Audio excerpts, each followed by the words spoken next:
बिस्मिल्लाहिर्रहमानिर्रहीम। शहजाद हकीम हाजिर। हमारा तुक्का लग गया, एक और बाबा फेफड़े के कैंसर से शफायाब।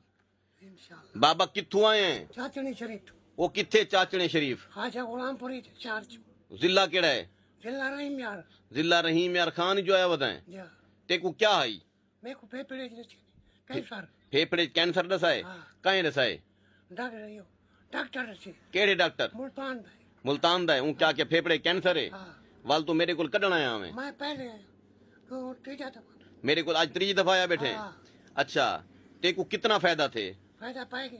कितना फायदा पाएगी? फायदा पाएगी। अच्छा, जेड़ा मरदा हमें दम घुटीज वेंदा ही एम्बुलेंस दे कुछ चाहिए वदे हन हुन ठीक है।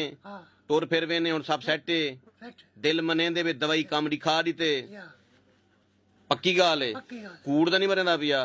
माह रमजान है, बेईमानी ना करें। नहीं भाई, ये क्या थी दई? दोतरा है। हाँ भाई, पहले क्या हालात हैं बाबे दे, हुन क्या हालात? फर्क है। बाबा ठीक है हुन? मार का बाबा तगड़ा थी। बाबा तो को कुल्लां वाले चावल नहीं खवेंदा। तुसा इंदे कुल्लां वाले चावलों का इंतजार छोड़ दो, ठीक है।